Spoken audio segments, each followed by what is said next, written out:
Olá, que bom que você chegou mais uma vez ao canal do Adventista Sobradinho. Nós queremos começar pedindo a você que você curta o vídeo, compartilhe com os seus amigos, ative as notificações, para que assim a plataforma entenda de que esse é um conteúdo relevante e mais pessoas possam ter acesso ao nosso conteúdo aqui produzido.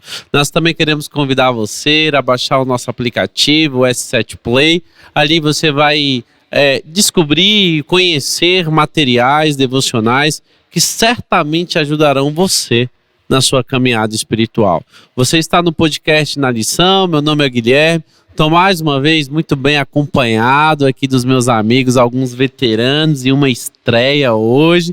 Então a gente começa geralmente, como a gente sabe que esse podcast alcança pessoas que são da igreja, que são dessa comunidade, pessoas de outras comunidades, pessoas que nem são de nenhuma igreja. A gente sempre se apresenta, por mais que a gente esteja aqui já há um tempinho, mas hoje eu quero começar. Nós temos uma ilustre presença. Eu vou pedir apesar da Cleide ser a dama da mesa, eu vou pedir para o nosso convidado que está estreando se apresentar, falar o nome, depois os outros vão se apresentar também, falar o nome, falar onde você frequenta, qual igreja você é, se quiser falar um pouquinho aí do que faz da vida, fica à vontade. Então, é um prazer estar aqui pela primeira vez, acho que é um momento muito ilustre estar aqui com vocês. Então vamos lá, sou Paulo Rogérios, frequento o Central de Sobradinho, sou adventista já tem 35 anos, já tenho uma longa estrada, sou diretor de escola, estou na educação há 25 anos e também estamos advogando aí um pouquinho para poder, nas horas vagas, né? Que bom! E o principal de tudo é que estamos em busca da salvação. Amém. Apesar de tudo que fazemos no nosso dia a dia, tudo é com foco para a salvação. Amém. Amém. Que legal, Paulo, seja bem-vindo. Primeira, todo mundo volta, né, Cleide? A gente fala depois da primeira que a gente batiza aqui, a gente vai te convidando outras vezes. E aí vou apresentar a nossa, já deve estar aí na nossa 10ª participação especial aí, se apresente a dama da mesa para o público de casa. Bom, eu já estou aqui na 2ª temporada, do nosso podcast. Eu sou a Cleide Santos, faço parte da equipe da Escola Sabatina, por isso que vocês me veem quase todas as semanas no podcast. É um prazer estar novamente com vocês. Que bom. E agora a gente vai pro nosso teólogo aqui, quando a coisa estiver pegando aqui alguma dúvida, nós joga para ele e ele vai resolver aí pro pessoal de casa. Isso aí, meu nome é Luan, como o Guilherme falou, eu sou teólogo e eu trabalho aqui a serviço da igreja, missionário aqui do distrito de Sobradinho, e estamos à disposição aí para servir uns aos outros. Que bom. Que maravilha. Vamos, amigos, a gente sempre começa orando, A gente reconhece de que nós dependemos totalmente da iluminação do Espírito Santo para traduzir para nós o Evangelho, é Ele o tradutor, o intérprete do Evangelho. E a gente queria convidar o pessoal de casa que está assistindo a fechar os olhos, a orar junto conosco, para a gente começar então essa lição de número 8, que é uma lição aí que é uma continuidade da lição de número 7, só que a gente vai entender um pouquinho mais no detalhe. Queria pedir para o Paulo orar para a gente, então começarmos o estudo da nossa lição nessa noite.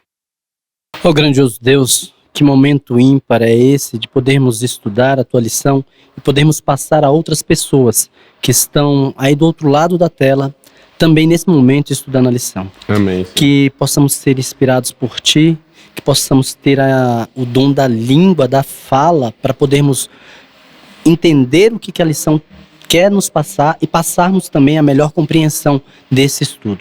Amém. É um estudo muito relevante, muito importante para o nosso entendimento, para a nossa compreensão, porque fala de algo que está no céu, está ligado na terra, que é o santuário. Amém. Esteja conosco, abençoe a cada participante, abençoe a cada ouvinte, em nome de Jesus Cristo. Amém. Amém. Amigos, nós estamos numa continuidade da lição de número 7, alguém vai se lembrar aí, quem estudou a lição de número 7, ela era falado, motivados pela esperança, vai falar ali do movimento que precede, que antecede o movimento adventista, que é o movimento que Guilherme Miller, diante dos estudos das Escrituras, ele interpreta ali a profecia de Daniel das 2.300 tardes e manhãs, e eles vão fazendo alguns cálculos e concluíram que em 22 de outubro de 1844 nós teríamos o evento mais glorioso dessa terra, que seria a volta de Jesus. Aquilo não acontece, o movimento ali passa por um desapontamento, o Luan falou, o Luan participou dessa lição de número 7 com a gente também, né? Tem aquele sentimento lá que Apocalipse descreve, em que foi doce na boca, mas amargo, né, no estômago, mas a esperança continua de ver Jesus voltar, e a gente entende de que essa profecia não se referia à volta de Jesus, mas nós entendemos que se referia à purificação do santuário. Começo dizendo um ponto aqui. As pessoas acham que a nossa doutrina, né, que os adventistas, pessoal que está estudando que não conhece bem, a gente está super disposto, sempre falo isso, a estudar junto à Bíblia, né? Não que a gente seja o maioral, que a gente saiba tudo, mas numa posição de humildade, de querer conhecer junto, mas muita gente conhece a gente como o povo que não come carne disso, daquilo, como o povo que guarda o sábado. Mas a grande verdade é de que a nossa doutrina peculiar do adventismo não é nem um sábado distintiva, né? Não é nem o sábado e nem o que come ou que nem a questão da alimentação, embora nós temos luz sobre isso. Sim. Mas a nossa doutrina distintiva é a doutrina do santuário celestial. E aí, para vocês agora, vamos começar. Que negócio é esse de santuário celestial? Esse negócio não era aquilo, santuário não era só lá no tempo do Antigo Testamento, Deus mandou ali ser construído por Moisés, enfim, deu acesso. O que é isso de santuário celestial, gente? Eu queria que vocês pincelassem pro povo de casa aí para eles começarem a entender um pouquinho. Bom, primeiro eu vou começar antes do Luan, né, gente? Não, quando o Luan falar, tem tempo hábil para todos nós. O Paulo veio municiado ali também de comentários sobre isso. Vamos ver o que vai acontecer. Não. Primeiro, o santuário que foi construído por Moisés, né, foi uma réplica do santuário celeste, ou seja, do santuário que está no céu. Quando a gente olha aqui para o nosso espaço físico, né, a gente olha para cima, olha para o céu, é difícil você imaginar um espaço além desse que contém um santuário, que contém o trono de Deus. Por isso que tem essa dificuldade, penso eu, né, que seja um dos motivos pelo qual dificulta as pessoas entender a questão do santuário celestial. Esse santuário celestial é onde Jesus se encontra nesse momento. Amém. E quando se pensou ali que Jesus iria voltar, ou seja, ele estaria passando do lugar santo para o lugar santíssimo, né? Ele está ali no santuário hoje intercedendo por nós. E é interessante porque eu fico pensando assim, né? É um santuário, é uma réplica do santuário celeste, mas cadê maquete para fazer isso? Luan, tinha uma maquete? Como é que Moisés fez isso? De onde ele fez, uma né? Planta, já uma que planta a gente baixa. já que nós estamos com um teólogo, cadê a planta baixa desse negócio? A gente encontra no livro de Levíticos, Deus ele mostra ali, né, para Moisés já a planta ali do santuário, né? E me farão um santuário, eu habitarei no meio de vós. Deus dá as proporções, tudo já da maquete, né, que simboliza. Aí Hebreus vem trazendo, né? É apenas uma sombra daquilo que realmente existe, do santuário celestial. Então a gente tem a maquete no Antigo Testamento, e aí quando a gente vê aqui no Novo Testamento, Hebreus, juntamente com algumas profecias, a gente vê que o santuário, inclusive a sua purificação, não é aqui, a terra, o santuário celestial, onde Cristo habita intercedendo por nós. E o santuário daqui era realmente uma réplica do que tem lá no céu, porque o que realmente estava acontecendo, o principal que estava acontecendo, era lá. E nós precisávamos seguir e entender o que estava acontecendo lá, porque aconteceria aqui na Terra também, né? Deus é grandioso, né? E aí quando a gente olha para a lição em si, né, dessa semana, quando ela vem falar, né, santuário celestial, esse já é um tema, porque a gente começa a olhar na Bíblia de que, como a gente acabou de falar, né, como Paulo citou, o Luan citou, Deus mostrou um exemplo para Moisés do que deveria ser feito. E o fato de ter um santuário celestial, antes mesmo de Moisés construir o santuário terrestre, porque Deus deu o exemplo, Deus mostrou para ele como deveria ser feito, me diz muito sobre o plano de salvação. Quando a Bíblia diz de que esse plano de salvação estava pronto, antes da fundação do mundo, Deus levou a sério esse negócio de salvar. Justo. Ele sabia exatamente o que fazer para salvar. E aí, eu sei que a gente vai entrar, como a gente está numa lição de grande conflito, A gente pode entrar aqui num monte de pergunta, mas a gente não consegue, porque a gente já percebeu, né, Cleide, de que o tempo é muito ligeiro aqui. Daqui a pouquinho, mal começa e já tá acabando. A gente já percebeu um pouco disso. Mas a gente percebe de que nesse grande conflito, Deus nunca foi pego de surpresa. E a grande prova de que Deus nunca foi preso de surpresa É ter um santuário. é ter um santuário. É justamente. Deus criou esse santuário, como um exemplo daquele que ia acontecer aqui, e todos os outros rituais estabelecidos que antes de Cristo vir, a gente vai ver na lição seguinte, a gente já está vendo um pouquinho disso, né? Sobre a lei, sobre o fato de que a gente transgrediu, Deus precisava salvar, restaurar a sua lei. Então Deus, ele fez todo um plano, elaborou um plano aí para a gente ser salvo. E a gente sabe que Cristo é, então, o nosso sacerdote, que está nesse santuário, desde 22 de outubro de 1844, ele passa-se do lugar santo para o lugar santíssimo. E das perguntas que eu queria fazer para a gente aqui é: o que significa para você saber que Cristo está no céu ministrando em seu favor? Ou seja, para vocês aqui, o que significa saber disso? Como essa verdade fala ao coração de vocês? Saber que Cristo hoje está em trabalho pela nossa salvação, porque é isso que o santuário revela. Deus continua salvando, trabalhando para salvar. O quanto saber disso, de que Cristo está no céu, ministrando em seu favor, mexe com você, afeta a sua vida, o que traz de significado, de propósito aí para você? Bom, primeiro a questão, né? Se Deus, ele nunca é pego de surpresa, se ele tinha um santuário, significa que nós somos seres livres. E se ele criou seres livres, que tem o direito de escolha, ele ensinou o que nós devemos fazer, mas ele nos deu o direito de escolha, por isso que ele já tem tudo preparado e ele nunca era pego de surpresa. Então, quando você vê um Deus que te criou e que te mantém, porque se ele pensou em cada detalhe para que você permanecesse, mesmo que você desobedecesse aquilo que ele ensinou, é super gratificante e é segura, me sinto segura. E quando eu penso que Jesus morreu e que ele hoje está lá, não para justificar os meus erros, né? Porque tem gente que pensa assim, não, mas ele está lá o quê? Está justificando os meus erros, é diferente. Ele não está justificando aquilo que eu faço de errado, não tem justificativa. Ele está apenas apresentando a Deus o meu arrependimento. Então, é uma segurança muito grande que se tem. Justo. Paulo, ele fala, né? Para que a gente tenha plena confiança em Deus, se achegando no Santo dos Santos, né? Onde Cristo intercede por nós. Então, o fato de Cristo estar no santuário celestial hoje é um motivo para termos confiança, segurança e até mesmo ousadia de se achegar a Ele. Pela cruz do Calvário, onde Cristo, a lição ela apresenta, né? Que Cristo, ele morre, mas ele também, da mesma jeito que a morte dele é por nós, a sua intercessão no santuário celestial é por nós. O santuário é pra gente. Ele intercede por nós. Então isso é motivo de termos confiança e termos paz com Deus. Ao mesmo tempo que ele nos justifica, né? Ele é nosso advogado, fiel, perdoador e ao mesmo tempo ele é o juiz.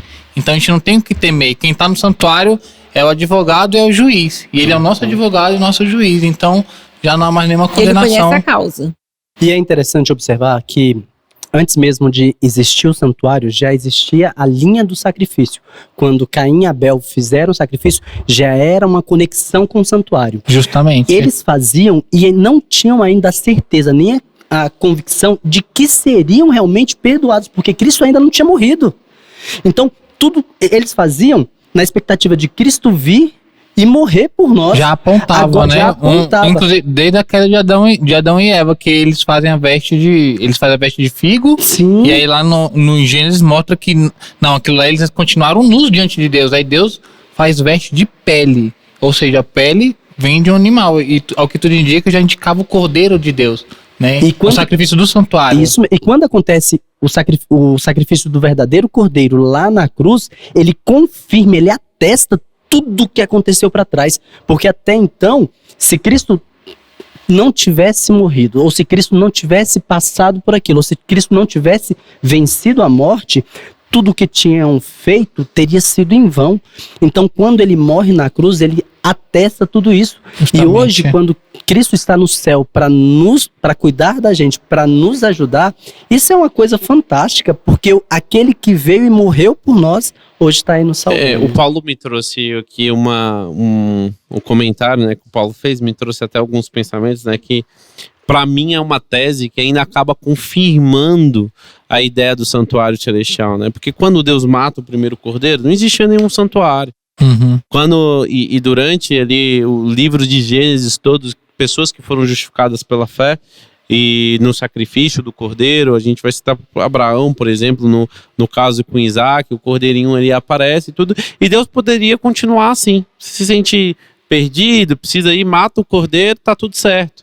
Mas Deus fez questão de chamar Moisés para ter uma visão do santuário e estabelecer um lugar específico, com um ritual específico que não é simplesmente um ritual que exemplifica para nós somente o plano de salvação.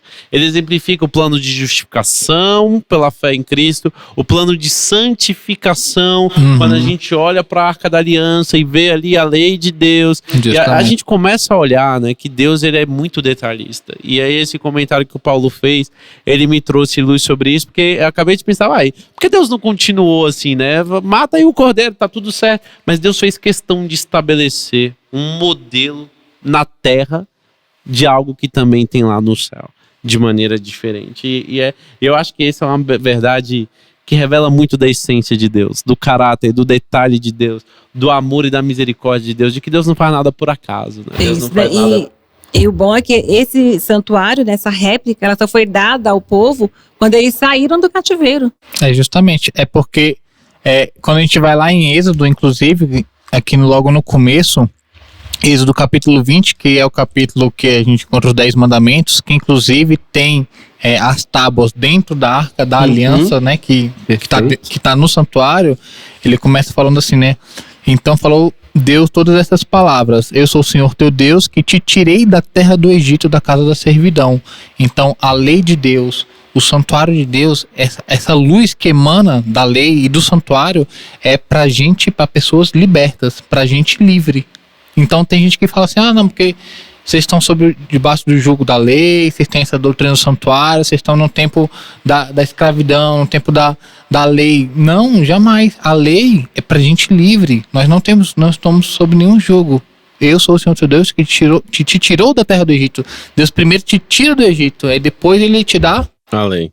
Agora, amigo, agora me veio aqui uma pergunta, né? Uma dúvida. Não uma dúvida, mas uma luz. Se quando o cordeiro foi morto aqui na terra, o santuário não teve mais função aqui na terra, digamos assim? Por que o santuário permanece no céu? Quando Jesus ele morre na cruz, dentro da maquete, da didática de Deus, ele está nos ensinando como é que funcionava o santuário no Antigo Testamento. A lição até aponta, né? Os passos aqui do sangue. Tem aqui na quarta-feira, era o sangue aspergido no altar de bronze que ficava no pátio, e dali entrava então no santo do santuário, e aí o sangue era aspergido no altar de incenso e também na cortina. Então, uma vez só por ano que tinha o Yom Kippur, né, que era o dia da purificação, de Levítico 16. Então, o pátio, a gente entende que ele é o planeta Terra. Tem que haver derramamento de sangue no pátio. Só então o sacerdote entra onde?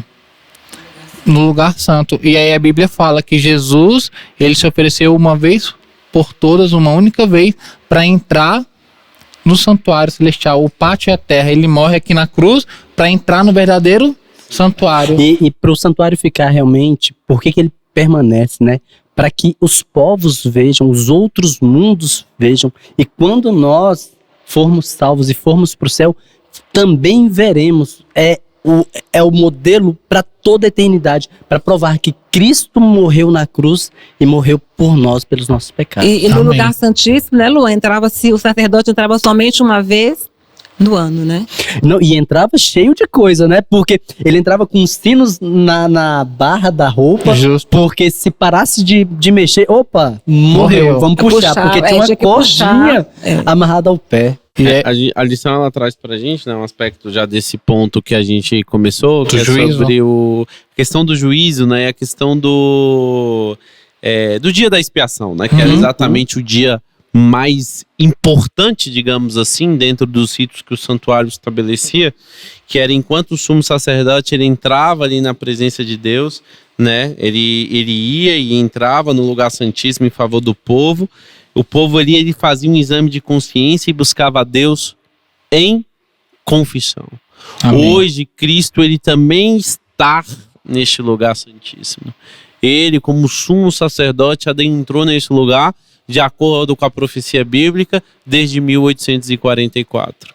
E ali, né, acontece o seguinte: quando Cristo entra e quando o sacerdote entrava, o povo tinha uma atitude. Qual era essa atitude? Uma busca, uma confissão de seus pecados, arrependimento, entendendo essa necessidade. Cristo está no santuário celestial. Agora, não mais no santuário feito por mãos humanas, mas a nossa atitude ela deve continuar a mesma. De reverência, né? De reverência, de busca, de buscar viver um arrependimento verdadeiro dos nossos pecados, uma vida reta que só pode ser dada mediante a aceitação do sacrifício de Cristo, né? E é importante isso, porque às vezes nós pensamos assim, antigamente pecava, matava. Cristo morreu, já está tudo resolvido. Não, mas a cada momento que nós pecamos, nós estamos crucificando Cristo novamente. Justamente. Paulo fala isso, né? Também no Novo Testamento, que aqueles que pecam e continuam não de uma pecando, forma literal mais, né? estão crucificando para si mesmo novamente o Filho de Deus, né? Então, são fortes palavras. E se já sacrificam novamente, não resta senão uma expectativa terrível de juízo. E é justamente o que Deus está fazendo, Jesus está fazendo hoje no santuário celestial, intercedendo e também o quê? Julgando. Uma das traduções que eu gosto muito também, a gente entende, é 8:14, né? O santuário, até 2030 tarde de manhã, o santuário será purificado. Tem versões que nos trazem assim, o santuário será julgado e o santuário será vindicado. Então a purificação do santuário, ela também é o julgamento do santuário. E aí lá 1 Pedro fala que o julgamento começa pela casa de Deus. E aí quando a gente vai em Apocalipse, inclusive tem também em Daniel a figura do ancião de dias, os livros sendo abertos, o julgamento começando. E a primeira mensagem da tríplice mensagem angélica é qual? É temer a Deus e dar-lhe glória, pois é chegada a hora do seu juízo. É justamente toda a Bíblia conectada, Daniel, com Apocalipse, com o julgamento de Deus acontecendo nesse momento. E aí é um ponto, né? Nós estamos, né, sobre esse julgamento. E aí, quando a gente fala de juízo, e aí nesse contexto de vida que a gente tem aqui, ninguém quer ir prestar conta para um juiz, né? Ninguém quer ir, ninguém quer estar diante de uma autoridade, ninguém quer estar ali. Só que nós estamos sobre um juízo muito mais importante do que qualquer juízo humano, A gente precisa temer esse juízo aí, a gente precisa ter algum medo, já que a gente está sendo observado, tem gente que não gosta muito do tema de juízo, né? As pessoas gostam muito da ideia do Deus bonzinho, que é bonzinho não, é bom o tempo inteiro, a gente não consegue descrever a bondade de Deus, mas as pessoas não conseguem assimilar essa ideia de um Deus juiz, ao mesmo tempo um Deus bom, enfim. E aí as pessoas têm dificuldade de entender um pouco isso. E aí esse é o ponto que a lição também traz pra gente, né? Tem motivo pra gente temer esse juízo aí, tem gente que tem medo de Deus. A gente cresceu numa cultura em que as pessoas são ensinadas muitas das vezes a ter medo de Deus, né? E aí quando a gente fala temer, igual o Luan acabou de ler, não tá falando do temer do medo, né? Nós estamos falando da obediência, né? Do respeito, do reconhecimento de que Deus é o Criador de todas as coisas. Mas sobre esse aspecto de juízo, que nós entendemos que nós estamos nele hoje. Nossos atos estão sendo julgados por Cristo, que é o nosso juiz. Existe algum motivo para a gente temer esse juízo que está ocorrendo aí? Bom, primeiro, se a gente fosse pensar em questão de juiz humano, dá medo mesmo. Porque a gente nunca sabe o que ele pensa, né? O homem, né? Certa vez perguntaram... Você não tem noção do que vai... De um amigo, ele dizia assim, a gente não tem noção do que vai sair da cabeça de um juiz. E realmente você não tem, né? Então, às vezes você chega lá e é uma situação assim que é bem compreensiva para você e às vezes não. Por quê? O juiz, ele trabalha só com documentos, né? Paulo pode até explicar melhor que eu, se eu estiver errado. Ele trabalha só com documentos e com evidências. Então, a gente leva e mostra para ele as evidências. Então, ele vai te julgar de acordo com as evidências que ele está vendo ali. E com relação a Jesus é diferente. Primeiro, porque ele conhece o nosso ser. Ele já viveu, já passou por todas as experiências que nós estamos passando. Por isso que ele pode interceder por nós no santuário celestial. Isso. É bem diferente. Então é um juiz que você pode confiar. E às Amém. vezes dá medo. Quando eu entrei aqui, né? Quando a primeira vez, as câmeras ligadas em você fica assim, caramba, o que é que eu posso fazer? Posso beber água ou não posso? Posso mexer nisso aqui ou não posso? Posso cruzar as pernas? Então você fica nervoso, mas com o tempo, você vai acomodando. Não, agora eu posso sentar. Agora eu posso esticar um pouquinho. E às vezes a gente age assim com Deus. Às vezes, quando nós lembramos que Deus está nos observando constantemente, a gente paralisa. Opa, então não posso fazer isso. Não posso fazer aquilo. Mas quando a gente percebe que essa observação parece que não é 24 horas por dia, aí você, opa, que eu acho que eu posso fazer. Eu posso pecar desse jeito, eu posso pecar daquele jeito. Mas quando nós percebemos que precisamos andar com Deus constantemente, estamos sendo não observados, mas cuidados constantemente, muda a figura, né? Muda Amém. essa intencionalidade, Justo. né? No Antigo Testamento, o modelo que Deus deixou pra gente da purificação do santuário, o Yom Kippur, o Levítico 16, era um dia que inclusive o sacerdote tinha que entrar na borda, né, do seu vestido, os sinos, né, pra caso se ele parasse, igual você falou, pro povo, se parasse de ter barulho, pro povo entender que aconteceu alguma coisa. E o povo tava em contrição, coração, jejum, cara no pó. Se alguém tivesse algum pecado ali na congregação, quando descia a Shekinah, que era quando descia a Shekinah, o sacerdote que fosse o povo era o quê? Consumido. E justamente é isso que Deus está fazendo hoje, de certa maneira, na purificação do santuário. A lição ela apresenta aqui 2 comentários de que Jesus, ele não é apenas o cordeiro que morreu por nós, ele é também um sacerdote que vive por nós. O ministério de Jesus no santuário do céu é por nós. E como resultado de sua intercessão, o domínio do pecado em nossa vida é quebrado. Então, a gente não tem que ter temor, a gente não tem que temer, na verdade, né, estar diante de Deus, se nós estivermos puros e inculpáveis, né, pelo sangue de Jesus. Daí tem na parte a frase que o Guilherme já até leu, né, com relação ao comportamento do povo no dia da expiação, que eles faziam um exame de consciência. E aí, será que eu estou fazendo isso hoje? Exato. Né? Um exame de consciência, eles se achegavam e buscavam a Deus em confissão. Então, isso é bem interessante a gente pensar, trazer para nós hoje, né? Será que eu estou e faço exame de consciência quando eu vou à presença de Deus? A lição traz para nós, inclusive, né, 2 grupos ali, né? Mateus capítulo 25, ela vai trazer para nós 2 grupos e fala da maneira com que Jesus se relaciona com esses 2 grupos distintos ali. E aí a gente vê que são pessoas, que são objetos do amor de Deus também, que Deus se preocupa em salvar, mas Deus age de maneira diferente com esses 2 grupos. E aí qual é a razão que a gente encontra? São a questão das escolhas, porque Deus é um justo juiz. E uma das coisas que eu acho bela, né, eu tava falando, eu jamais teria julgamento, eu jamais teria medo de ir para qualquer juiz, qualquer julgamento aqui nessa terra, se o meu pai fosse o juiz. Por mais que eu estivesse errado, por mais que eu tivesse certeza que eu cometi, se o meu pai era o juiz, eu ia falar assim, tô tranquilo. E aí a gente não tem mesmo essa mesma visão a respeito de Deus, primeiro porque eu acredito que a gente tem uma dificuldade de enxergar Deus como pai ainda. Nós enxergamos Deus sempre distante. E esse é um dos desafios da caminhada cristã. Segundo, porque a gente não tem essa intimidade em que você consegue desenvolver com Deus. E aí eu acho que era isso que... E quando a lição fala, né, que o povo ficava fazendo um exame de consciência, eu imagino cada um deles olhando para a vida e falando, Senhor, por que eu não te busquei? Porque eu não queria mais do Senhor. Era um momento talvez ali de tensão, né? Saber que estava acontecendo no lugar santíssimo um julgamento. Né, um julgamento. E a lição ela vai trazendo pra gente essa ideia, né, sobre juízo, que é uma ideia, inclusive, essa é uma mensagem importante, o Luan falou, a primeira mensagem angélica é um anúncio de que nós precisamos temer a Deus e dar-lhe glória, pois é chegado a hora do juízo de Deus.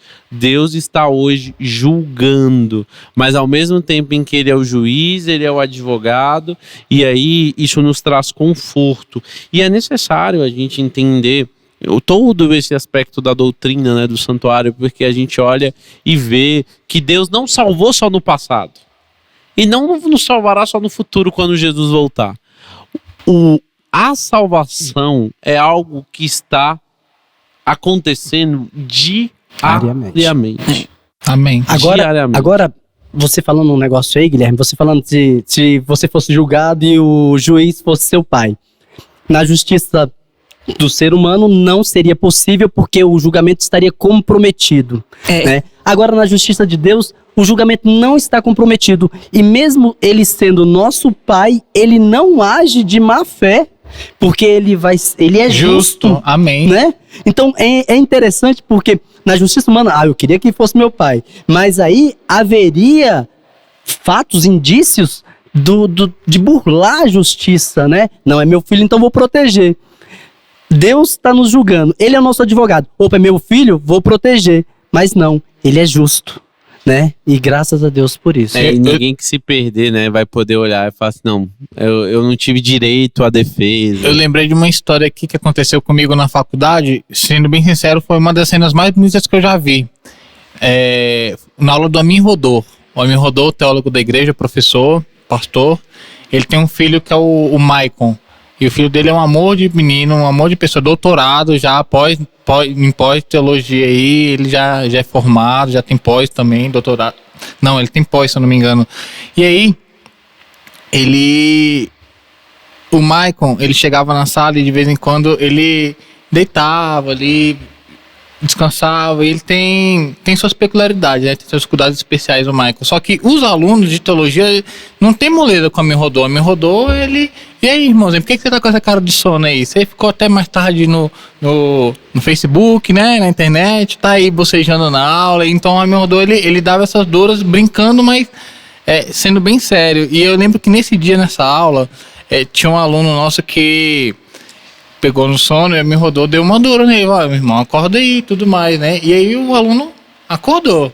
E a turma ficou naquele clima. Daqui a pouco entra o Maicon na sala. E aí ele foi assistir a sala a aula com a gente. E daqui a pouco o Maicon pega e deita no sono. Quando ele deita no sono, aí a turma ficou naquele climão, né? Porque o professor tinha acabado de chamar a atenção de um aluno. Aí o professor Maicon, aí o Maicon levanta assim.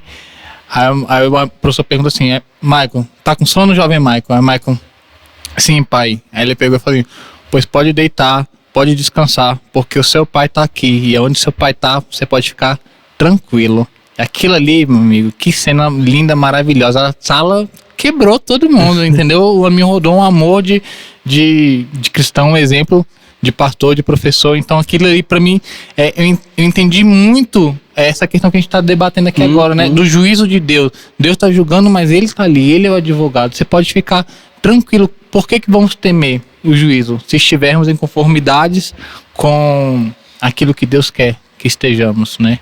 Tem uma parte da lição que eu acho super interessante e relevante, que ela fala assim, ó, tá lá na lição de quinta-feira, a gente não vai aqui recapitulando dia a dia, né, nosso papo é um papo aberto, mas tem uma parte que eu gostaria de ler que eu acho muito interessante, que eu grifei aqui, que é a parte que diz assim, ó, a intercessão de Cristo no santuário celestial em favor do ser humano é tão essencial ao plano de redenção como foi sua morte sobre a cruz. Com sua morte ele iniciou essa obra e após a ressurreição ascendeu ao céu para concluí-la.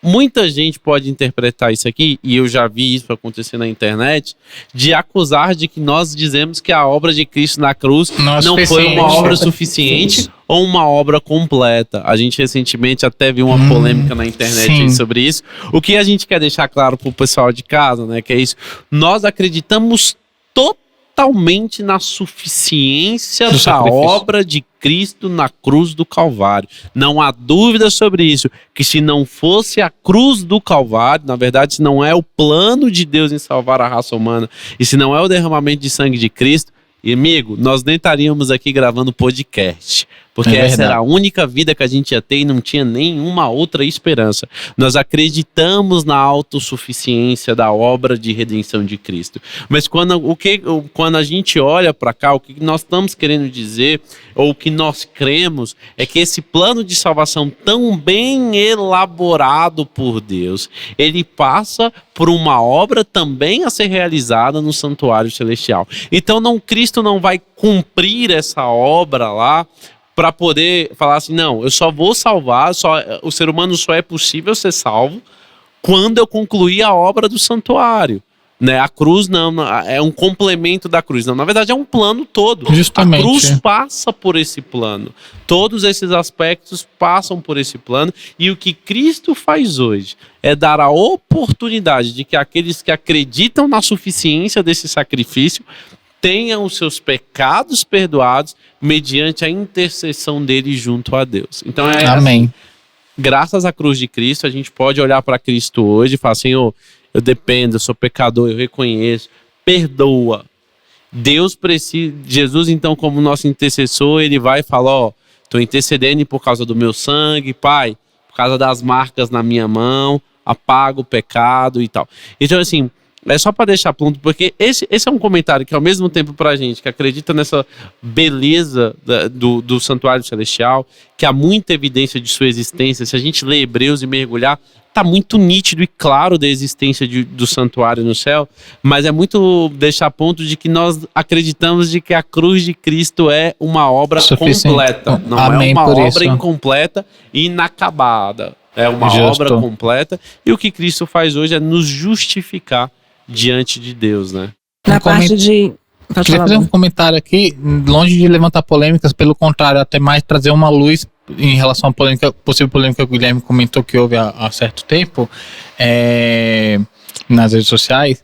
A questão da luz do santuário não é de todo uma novidade, mas a grande questão é que a Bíblia, a profecia, ela apresenta de que haveria um período de trevas muito grande sobre a face da igreja cristã, por volta de 1260 anos, trevas, inquisição, as pessoas eram perseguidas, não tinha escassez da palavra, tinha muito pouco, mas Deus preservou a sua igreja. E ali, até a Reforma Protestante, 1517, não era muito falado da lei de Deus. Mas a gente vivia como igreja um período muito, muito trevoso, de trevas densas, onde a igreja era perseguida e tinha pouca palavra de Deus disponível para a igreja. E quem seguia a palavra de Deus ao invés da igreja era o quê? Perseguido. Então alguns reformadores vieram e eles vieram trazendo, de certa maneira, certa luz. Só que a igreja vivia num período de trevas tão grande que a luz ela não foi derramada de uma vez. É como se a gente imagina você estando num quarto, aí todo escuro, e alguém chegar e acender a luz de uma vez. Como que acontece com a sua visão? Você fica ofuscado, é incômodo. Então a reforma protestante que veio foi luz sendo tornando evidência, né? A vereda do justo é como a luz da aurora, foi a luz brilhando. Muitos reformadores, ao contrário do que muita gente não sabe, mas muitos reformadores, eles falaram também sobre a lei de Deus. Só que o período de trevas de toda aquela época ali, de mais de 1000 anos, eram tão grandes que quando falava sobre a lei de Deus, não era uma mensagem muito aceita, não. Aí não, deixa isso aí para depois. Primeiramente a mensagem agora, a verdade presente é o quê? O justo viverá pela fé. Só que aí depois da reforma veio o movimento que veio dando origem ao adventismo, aonde tinha um professor meu, Carlos Flávio, ele falava bem assim: não basta ter teologia reformada, é necessário ter teologia refinada. Não podemos parar em Calvino, em John Wesley, John Knox, Lutero. Não, nós somos chamados a ir além. Não além da Bíblia, mas ir além da reforma, porque a reforma ela continua. Então a questão da reforma ela não levantou algumas questões da questão, por exemplo, do santuário. Não foi levantado durante a reforma, mas foi falado sobre a lei de Deus. Hoje, quando Deus agora, depois da reforma, levanta o movimento que deu origem à Igreja Adventista, é um movimento que temos as doutrinas distintivas, igual o Guilherme comentou no início aqui do podcast, doutrinas distintivas à luz do santuário. Não da reforma, mas a reforma faz parte do processo, a luz do refinamento. É a luz do santuário, a gente tem doutrina distintiva, o próprio santuário, Cristo intercedendo por nós, reforma de saúde, lei de Deus, estado dos mortos, juízo investigativo que está acontecendo, é justamente nessa questão que Deus ele continuou o seu cuidado com a igreja. E à medida que a luz vai clareando, vai tendo necessidade de mais conhecimento. Então, por isso que ela vai ampliando. Por isso que ela não acende de uma vez, porque senão ofuscaria, perderia informações ali. Então, aos poucos que ela vai clareando, vai se tendo mais informações. Isso até porque no tempo dos reformadores, o acesso à Bíblia era bem limitado.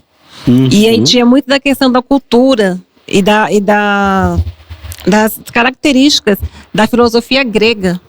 Então, muitos pensamentos da filosofia grega estavam contidas dentro do pensamento das pessoas e que dificultavam para eles entender alguns fundamentos bíblicos. Por isso que foi se revelando aos poucos. Né? E quando a gente olha, né, que esse é o plano e a ideia do santuário, é que o santuário e essa luz que veio sobre reforma de saúde, vestuário, reforma na família e tantas outras reformas que nós precisamos colocar em prática na nossa vida, é que Deus não nos salva para nos deixar no pecado.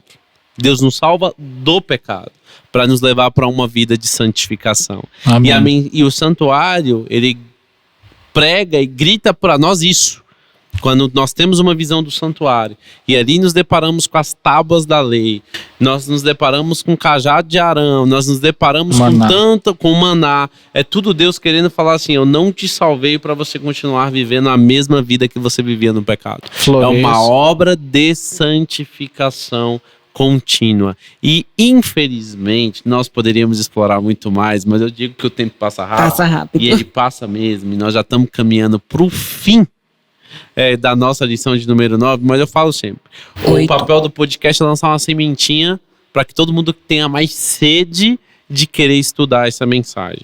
E para a gente poder caminhar para o fim, eu queria que quem quiser, fizesse as suas considerações finais, tendo como base aí a ideia do seguinte: o que você diria para pessoas que talvez estejam nos ouvindo, que estejam ainda com dúvidas sobre essa doutrina do santuário, ou que duvida, ou que acha que a obra de Cristo foi uma obra incompleta, ou que acha de que o santuário também não é completo em si, enfim, pessoas que pairam, quem sabe, algumas ideias ou pensamentos de gente que não ainda conheceu profundamente essa doutrina. A gente precisa encerrar, mas eu queria que vocês fizessem essa consideração final, falando assim, deixando esse recado final para o pessoal sobre essa doutrina maravilhosa do santuário, dessa obra de justificação, de santificação que Cristo quer fazer em nós. O que vocês queriam deixar aí para o pessoal de casa que nos acompanha?